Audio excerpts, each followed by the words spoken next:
Bonsoir et bienvenue dans ce deuxième numéro de l'émission Ne touchez pas à ma jeunesse.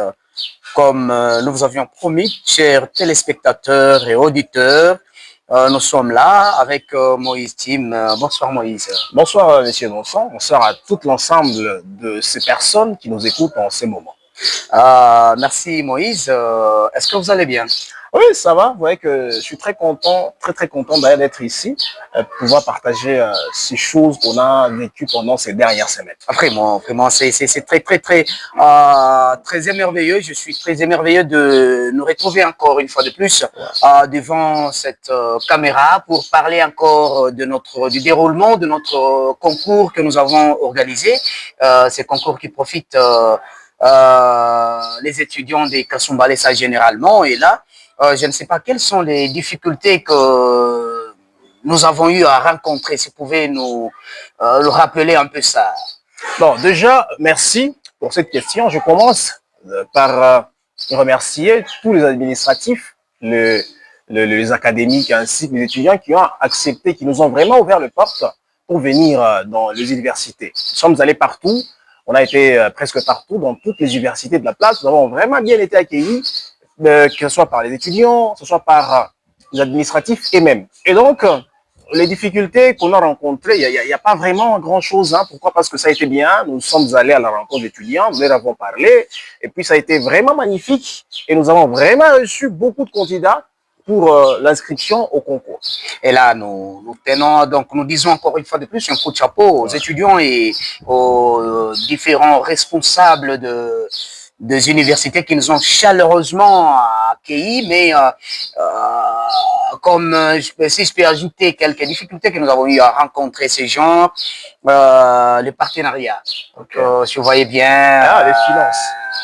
Du côté finance, l'argent. Nous ne sommes pas bien accueillis par les gens parce que nous dépensons nos fonds propres pour les déplacements, hein, vous voyez, pour nous procurer un peu d'autres choses.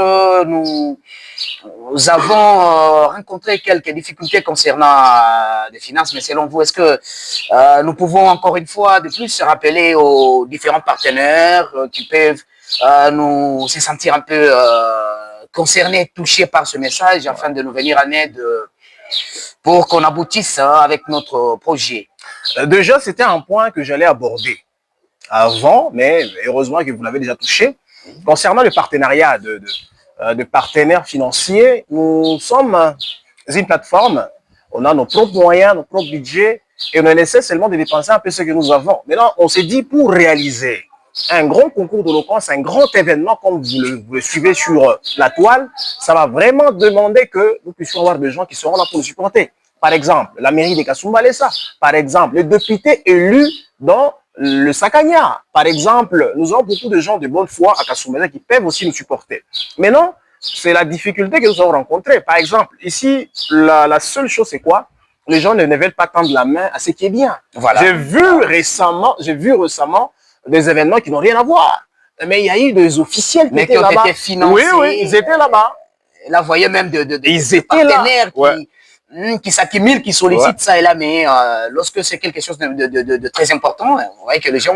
Et puis, je vous rappelle que, vous savez, nous, moi et vous, et ainsi que toute l'équipe, notre souci est de viser le capital humain. Voilà. Nous nous concentrons trop sur l'individu, l'homme, qu'est-ce qu'il va devenir demain. Maintenant, je crois que ici, chez nous, dans Sommation, nous avons la mauvaise mentalité quand il faut investir dans la destruction. On est là, on est vraiment nombreux à investir dans la destruction. Mais quand il faut investir dans la construction, dans cette jeunesse qui est moteur d'un pays, vous allez vous rendre compte que nous sommes vraiment froids, nous sommes timides à réagir dans ce sens-là. C'est ainsi que je suis en train de lancer encore un appel à tous les bienfaiteurs des Kasumbalesa, à toutes les personnes charitables, à toutes les personnes qui peuvent aussi aider philanthropiquement avec des moyens, avec tout ce qu'ils ont comme argent, comme financement pour aider à ce que cette jeunesse des Kasumbalesa qui est trop bas puisse un peu la relever. C'est ça notre souci aussi avec cette plateforme, ce genre de concours, c'est pour aider ces étudiants-là. Aujourd'hui, ils sont étudiants, demain, on ne sait pas qui ils seront. Et puis, ils seront de grandes personnes, ils vont s'en souvenir aussi pour aider les autres. C'est un peu ça, les difficultés, c'est que nous ne sommes pas vraiment financés. Et par des gens. du côté aussi partenaire, vous avez oublié de citer vous avez cité justement les acteurs politiques et autres, Ouais. mais vous n'avez pas voulu citer aussi les pasteurs parce que nous sollicitons l'aide de tout le monde. L'appui de tous. Et surtout, vous savez, les pasteurs sont des gens que nous voyons qui assistent le plus souvent les gens. Donc, ils ne peuvent pas nous laisser nous aussi. Ouais. Parce que notre but, c'est de promouvoir, cette jeunesse-là. la jeunesse, Ouais. promouvoir l'éducation dans le milieu étudiantin. Ouais. Nous demandons aussi aux pasteurs de nous venir en aide. Là, je peux citer, je connais quelques-uns. C'est pas pour dire que si je cite quelqu'un, cela veut dire que les autres n'en font pas. Nous avons des pasteurs, genre le pasteur François Ndjeka de Betsaïda. Oui. Ce sont des pasteurs qui, des fois, lorsqu'il y a des événements pareils, ils ont toujours assisté, hein, ils ont une main tendue, oui. Ils ont toujours donné. Alors, hormis eux, nous appelons encore les autres de nous venir en aide, car les gens de bonne foi. Et voilà, et les gens ça de bonne nous foi. profite Même que vous soyez militaire, que vous soyez qui, mais ce que nous voulons, c'est votre bienfaisance. Ce que vous voulez faire des Kasumbalé, c'est ce qui est important. Parce qu'aujourd'hui, nous sentons que vraiment, on ne s'intéresse pas à ce qui est utile. Vraiment, on ne s'intéresse pas à ce qui est utile. C'est pour ça que nous lançons l'invitation à tous ces gens-là. Par exemple, comme M. Nonsan vient de le dire, le pasteur, les entrepreneurs, les politiques, tous ces gens-là, venez soutenir l'œuvre parce que c'est très important. Si votre main nous soutient, voilà que ça a vraiment poussé cet événement à aller plus haut possible. Et merci Moïse. Je pense que nous avons lancé les inscriptions il y a longtemps. Ouais. Nous avons lancé les inscriptions il y a longtemps. Nous avons déjà un bon nombre d'étudiants d'ailleurs qui attendent de nous quelque chose. Ça, c'est un autre point que nous allons aborder d'ici là. Bien sûr. Mais comment je demande votre avis. Comment voulez-vous qu'on planifie? À quelle date pouvons-nous abandonner ou mettre fin aux inscriptions? Car les étudiants ne cessent d'appeler ça et là. Au moment où nous regardons nous-mêmes financièrement, nous avons encore besoin de quelque chose, de quelques partenaires et que les étudiants continuent à venir. Donc, nous avons même débordé l'effectif que nous avions prévu. Quelle date voulez-vous qu'on puisse arrêter les inscriptions? Parce que pour que ceux-là qui continuent à nous appeler pour prendre des inscriptions, une fois à suivre cette émission, qu'ils se préparent à un autre numéro du concours qui va s'organiser s'inédit. Voilà une question pertinente pour une fois. Concernant le délai des inscriptions, déjà avec la coordination ensemble, nous avons trouvé une date. Okay. Une date, on avait commencé le 1er décembre. Le 1er décembre. Déjà, on devrait arrêter, c'était pour le 15 janvier, mais on a prolongé aussi pour le 20 janvier. Donc la fin, ça sera pour le 15, le 20, je crois lundi prochain. Donc, déjà, ça a permis à ce que tout le monde puisse s'inscrire, puisse avoir sa fiche d'inscription, puisse répondre à toutes nos conditions. Et je crois que déjà, il y a ceux-là qui ont répondu massivement à cet appel-là. Et nous en avons déjà. Selon le quorum, dans l'objectif, nous avons déjà nos candidats qui sont là. Et voilà ce qui vont venir. Ils peuvent participer à la formation, mais au concours, on a déjà fermé. Donc, pour les concours, la date fixe, c'est le 20. Pour la clôture. Le 20. Le 20, si l'étudiant n'a pas donné son nom, là, il doit espérer très prochainement pour participer à un autre numéro que nous avons lancé. Vous avez cité un autre point, vous m'avez d'abord rappelé pour la formation. Parce que ces étudiants-là ne peuvent pas s'inscrire et commencer directement à venir concourir sans qu'il n'y ait pas une formation.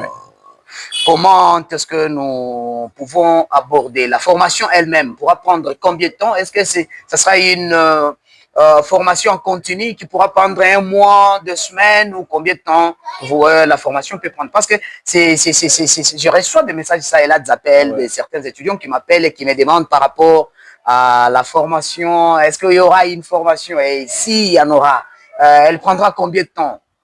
À cela, est-ce que vous pouvez répondre? Déjà, voilà que vous avez posé 700 questions dans une question. mais je vais forcer quand même d'y répondre. Alors, la formation sera basée sur quelques points hein, très très importants. Nous allons parler sur la prise des paroles en public et à part ça, nous allons parler sur l'oratoire, ce qui incombe même l'éloquence.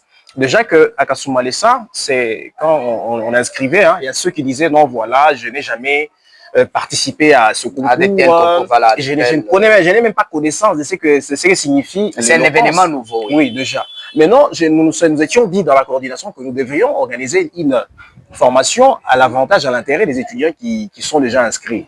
Maintenant, notre formation va parler sur la prise des paroles en public. Aujourd'hui, nous voyons que beaucoup de gens prennent la parole en public. Il y a les pasteurs, il y a les députés, il y a tout le monde.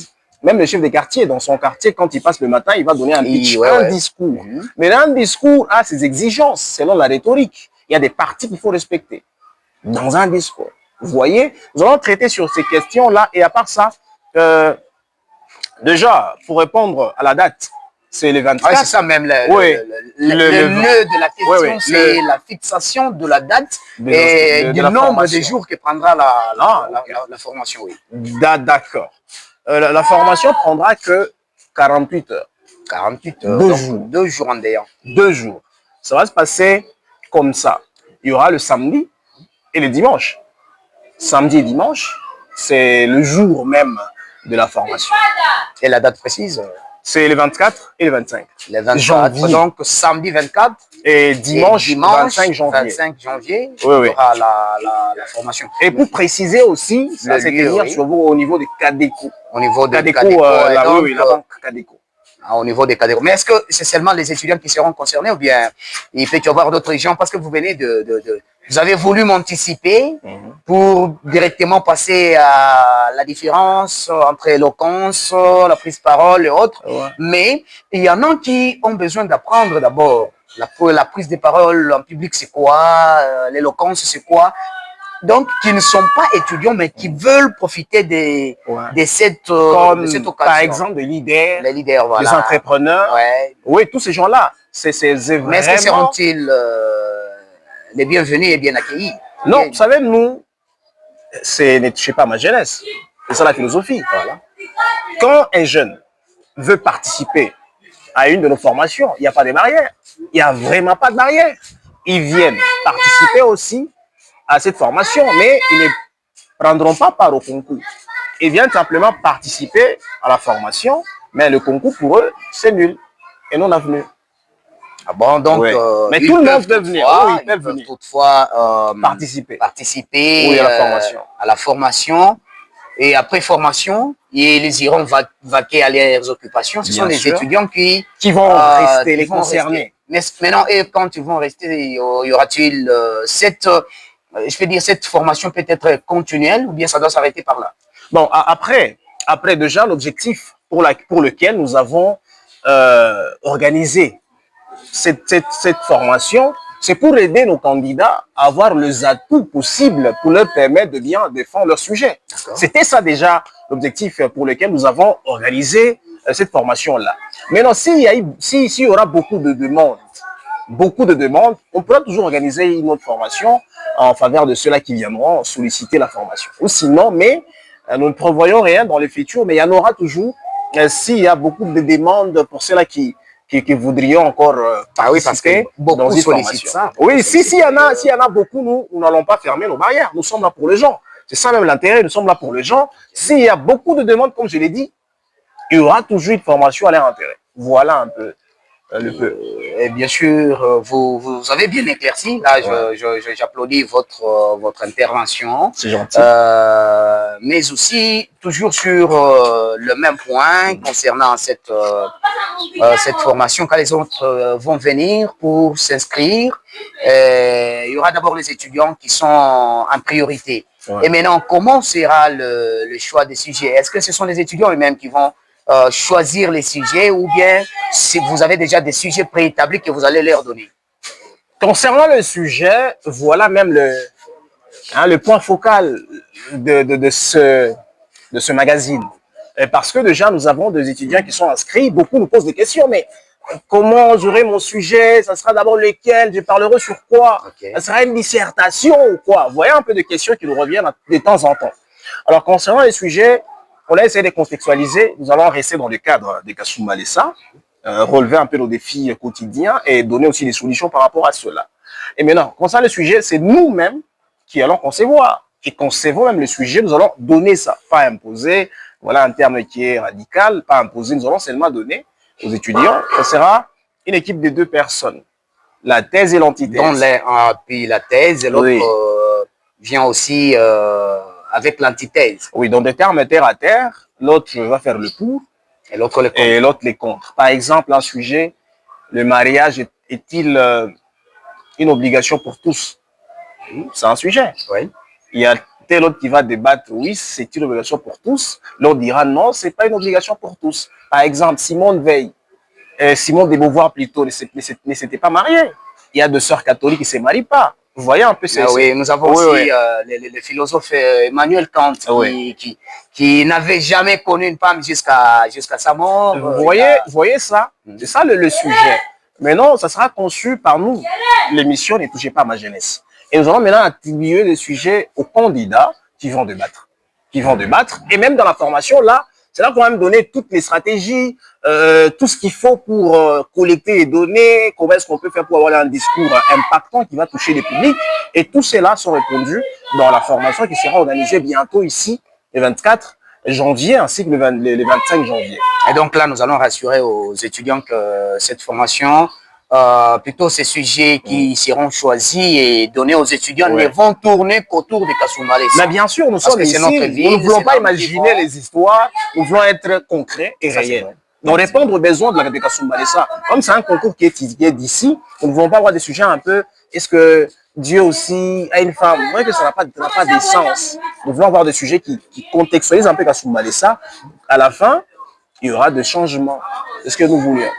Donc à la fin du concours, il y a des solutions qui sont proposées et puis après, nous avons vraiment des solutions à aider aussi même notre communauté à avancer. Et vous serez parmi les formateurs qui vont recevoir ces étudiants, mais il y a ceux-là qui nous écrivent sur les réseaux en ligne, nous demandant c'est quoi d'abord l'éloquence, c'est quoi la prise de parole en public. Donc eux-mêmes ont des difficultés à comprendre ces 2 concepts. Ils ont raison d'en avoir, d'avoir ces difficultés-là, parce que déjà Kasumba Lessa, il n'y a jamais eu de formation en oratoire ou de prise de parole en public. Tout le monde parle quand il veut, parle ce qu'il veut. Vous voyez, même sur des chaînes de radio, même sur TikTok, les gens parlent ce qu'ils veulent. Il n'y a pas de discours structuré, ils ne savent pas comment est-ce qu'ils peuvent aller, finir et puis cheminer. Donc, l'éloquence. Voilà que je donne une formation en ligne. L'éloquence, la prise de parole en public ou l'oratoire, ce sont des questions qui reviennent au même. Mais en parlant un peu de l'éloquence, l'éloquence, c'est l'art de bien dire des choses avec beauté, avec aisance, avec bienveillance aussi. Et parce que si vous faites l'éloquence, vous allez comprendre qu'est-ce qu'il faut pour capter l'attention du public. Il y a déjà un auditoire là-bas et vous êtes orateur. Votre objectif, c'est de captiver l'attention du public afin qu'il puisse comprendre votre message. Mais dans la prise de parole en public, c'est vraiment quelque chose. Par exemple, vous voulez lire un texte de loi. Par exemple, vous avez un règlement d'ordre intérieur. Un compte rendu. Par exemple, un secrétaire qui est là, il veut rendre le compte à son patron. Voilà. Il va prendre une parole en public. Dans une réunion, par exemple, où il y a une assemblée générale, il y a tout le monde là-bas, vous voulez faire vous voulez rendre le compte peut-être de budget, vous allez prendre votre parole en public. Mais là, l'oratoire, c'est de l'art. C'est un art, il y a une beauté, il y a des stratégies, il y a des subtilités liées à ça. Vous voyez un peu, mais là, tout ça, ce n'est pas un apprentissage d'un jour, c'est un apprentissage de toute une année. Il faut apprendre. Il faut apprendre, il y a vraiment des livres à lire, il y a vraiment des histoires à apprendre, et vous allez rendre compte que ça a vraiment aidé les gens qui participeront à la formation de prise des paroles en public, et surtout l'éloquence, parce que lorsque vous avez un auditoire, il faut quelquefois l'émouvoir, vous voyez, il faut quelquefois faire du bien, il faut l'humour, il faut tout ça là, ça entre en jeu. Ça entre vraiment. Donc, il faut surtout aussi la gestuelle, la posture, tout compte, parce que lorsque vous êtes devant un public, ce qui compte aussi, c'est d'abord la posture que vous allez prendre devant ce public. Vous allez prendre quelle posture? La gestuelle, parce que les gestes comptent aussi lorsque vous parlez. Et déjà, déjà pour votre information, dans la prise des paroles en public, selon un texte relevé par les Américains, dans la prise des paroles en public, beaucoup, c'est le body language, c'est-à-dire le langage corporel. Voilà. Parce que ce que vous faites avec votre corps, ça incite la personne à écouter ce que vous dites. Donc le corps, vraiment, ça parle trop, ça parle. Mais quand vous avez quelqu'un qui parle, il regarde par terre, il a un corps statique qui ne bouge pas, vous allez vous rendre compte que le message vraiment n'a pas d'impact et ça n'entre pas dans la vie de quelqu'un. Et c'est pour ça qu'il faut vraiment, vraiment apprendre toutes ces stratégies-là. Et c'est dans notre formation du 24 et du 25 janvier. Ah, donc, tout sera éclairé parce que... Déballé, éclairé. Vous savez déjà, le point de départ, c'est d'abord la gestuelle là, parce que un geste, c'est un langage qui unit le monde entier. Ouais. Parce que le langage parlé, on a des dialectes, on a des langues. Donc, chaque peuple, chaque individu a au moins une langue qu'il utilise. Bien sûr. Et maintenant, avec la gestuelle, donc, un blanc et un noir qui ne s'étaient jamais rencontrés peuvent parler, peuvent échanger à travers des gestes. Donc, ça compte aussi plus. Alors, quant à vous, selon l'organisation de ce concours, pensez-vous que ces concours si des événements pareils se produisaient maintes fois ici à Kasumbalesa, donc comme nous l'avons organisé, encore une fois, nous l'organisons l'année prochaine, donc ça se suit comme cela. Cela pourrait peut-être apporter un développement chez les jeunes étudiants, donc un développement personnel, communautaire et aussi professionnel à la longue. Vous faites, vous voyez, chez nous à Kasumbalesa, même partout ailleurs, nous avons de gens aujourd'hui qui sont devenus ministres, voilà, ministres d'État, parce qu'il avait participé une fois dans un concours d'éloquence, dans un concours de plaidoyer, et aujourd'hui il est là. Par exemple, prenons les cas des étudiants. Nous avons ceux qui font le droit, parce que nous parlons du développement personnel. Voilà. Et il fait droit aujourd'hui, il est étudiant. Après demain, il sera magistrat, il sera juge, il sera avocat. Okay. C'est l'oratoire, l'éloquence qui va l'aider à convaincre le jury, à convaincre même les juges. Parlons un peu de ceux-là qui font, par exemple, l'informatique. Il fait informatique de gestion. Il va concevoir, par exemple, une application.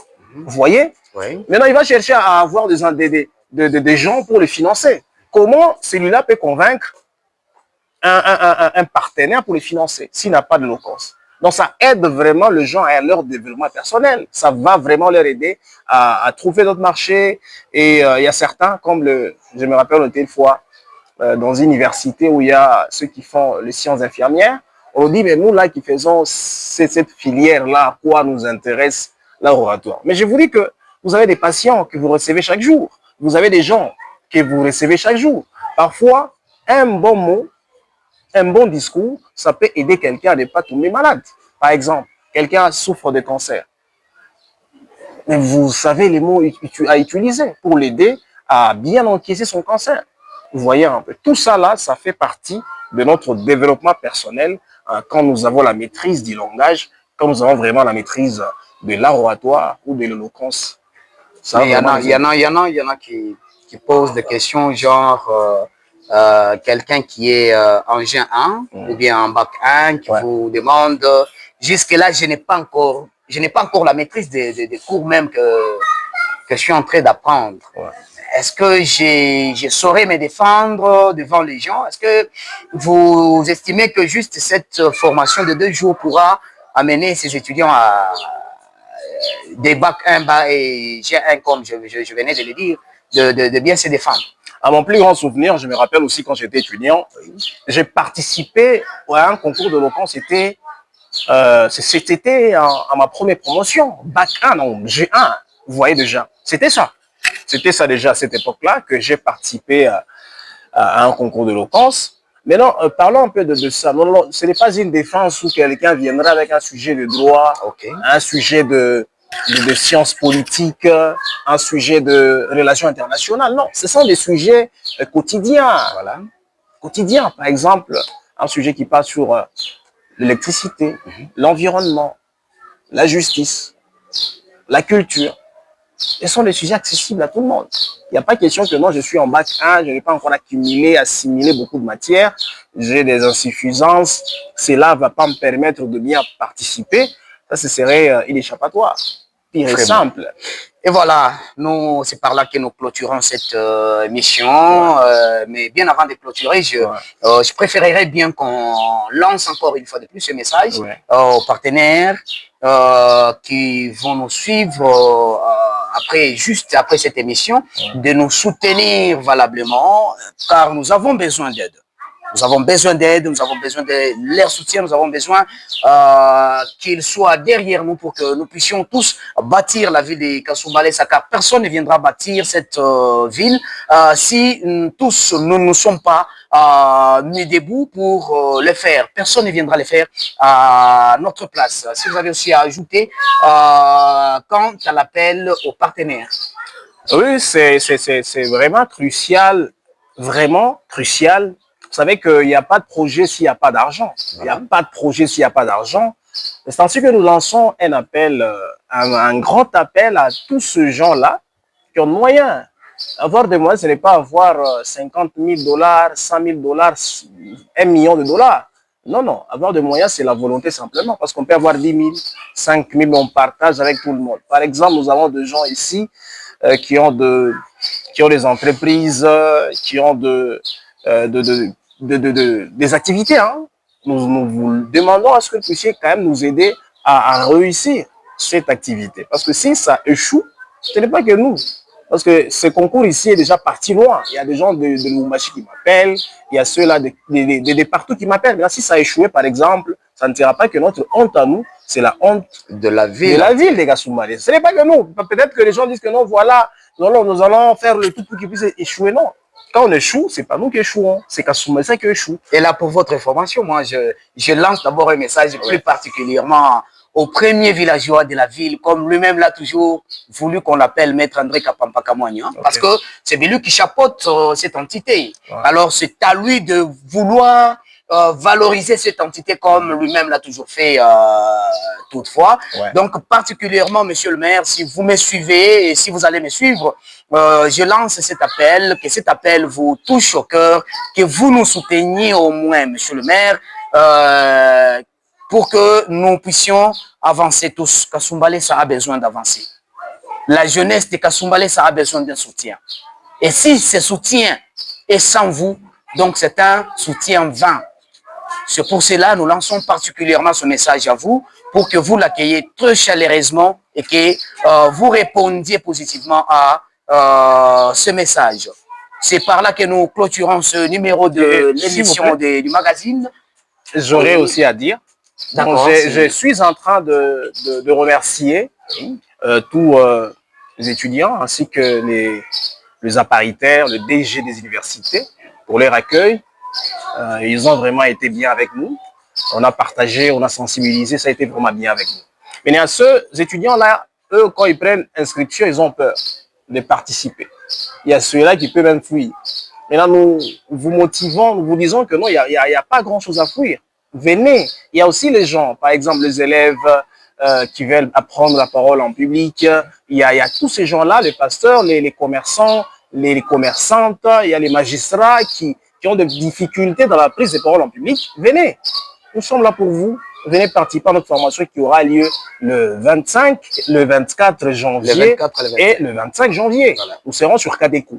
Sur Kadeko, c'est là qu'il y aura notre formation. Venez, vous allez en profiter, beaucoup de choses. Ça va vraiment vous aider. Il y a ceux-là qui ont peur, quand il est devant un public comme ça, il va trembler. Cette formation-là vous aidera à bien évoluer dans la prise de parole en public. Voilà ce que j'avais à dire pour terminer. Et voilà, c'est par là que nous mettons même point final à ce et surtout, ça a été un plaisir. Vous m'avez anticipé donc ce message que vous avez lancé aux étudiants et aux responsables d'université. Il y avait un autre numéro de l'émission qu'on allait encore tourner pour lancer ce message, ne leur concernant que. Alors, comme vous avez anticipé, c'est très bien. Moi aussi, je soutiens votre ou vos félicitations. Je vous remercie aussi, chers étudiants et chères étudiantes.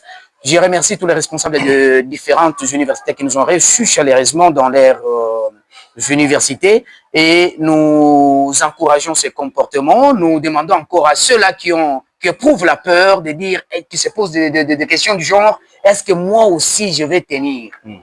Il n'y a pas à se poser de questions de ce genre. Venez nombreux, nous sommes là pour vous accueillir. Ciao.